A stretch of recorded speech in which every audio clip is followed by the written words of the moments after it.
Hello la communauté d'études quotidiennes de la Bible. Encore une fois, nous nous retrouvons en vue d'étudier la leçon des jeunes. Et oui, c'est un nouveau trimestre qui débute en ce sabbat 30 mars 2024. Et pendant les 3 prochains mois, nous allons étudier la leçon, la brochure qui a pour titre La grande controverse.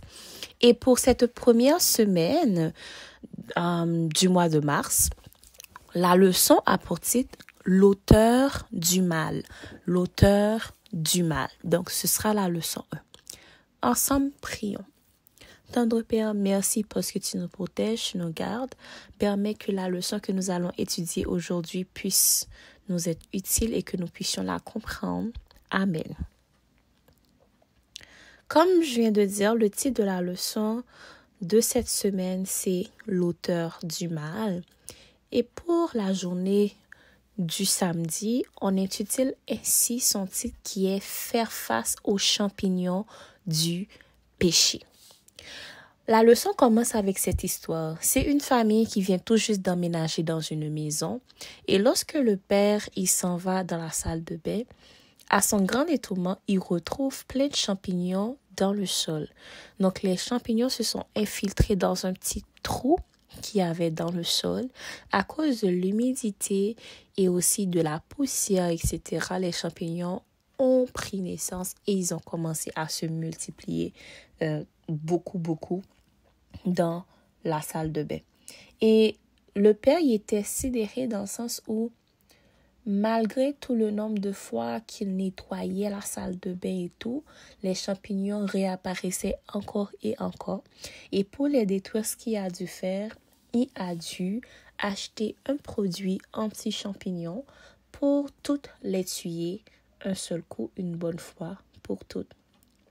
D'une manière ou d'une autre, le champignon du péché, comme le titre nous le dit, a germé dans le parfait univers de Dieu, conduisant à une croissance rapide des accusations envers Dieu et un flot apparemment sans fin de méchanceté. Que ce soit le péché, la douleur, la souffrance, la pourriture, la méchanceté, la mort, aucun ne faisait partie du plan de Dieu pour l'univers. Dieu a créé toutes choses parfaites. L'univers était pur, sans péché. Et pourtant, nous voici confrontés quotidiennement à des tragédies inattendues. La question en fait que nous devons nous poser, une question sans fin, du pourquoi. Donc, et nous sommes aussi à la recherche de quelqu'un à blâmer pour les situations que nous vivons aujourd'hui. Mais heureusement pour nous, Dieu a fait face au péché et restaurera toute chose à une pureté et une perfection vibrante. Le processus délicat d'éradication du péché, de traitement de son initiateur est de s'assurer que le champignon du péché ne germera plus jamais, très coûteux pour Dieu. En fait, juste pour que Dieu puisse éradiquer le péché, ça lui coûte très cher de le faire. Et c'est un processus en fait qui prend beaucoup de temps et qui implique l'univers tout entier, y compris nous. Cela peut causer de la frustration à ceux qui souhaitent que tout cela soit terminé. Mais comme l'étude de cette semaine le révélera, il y a une raison pour laquelle ces choses prennent un tel temps. Donc, ce que nous devons demander à Dieu, c'est de nous aider à comprendre que ce champignon-là qui est là, qui nous tracasse, qui sévit en nous, dans nos environs, qui nous domine, qui nous dérange, mais faisons confiance à Dieu parce que son temps, il est juste et en son temps, il éradiquera tout cela et nous serons libérés de tous ces champignons. C'était la leçon de cette semaine où pendant la journée de samedi, on nous disait comment faire face aux champignons du péché. Le titre, c'était l'auteur du mal.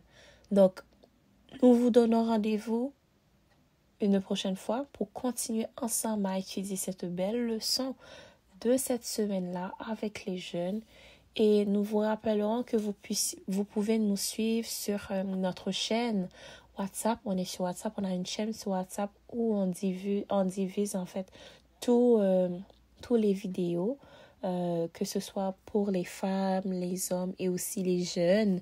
Et n'hésitez pas à vous abonner à notre chaîne, à liker, à commenter, aussi à partager les vidéos. Ainsi, plus de personnes vont pouvoir y avoir accès. Toujours dans l'attente de notre Seigneur, continuons de prier les uns pour les autres.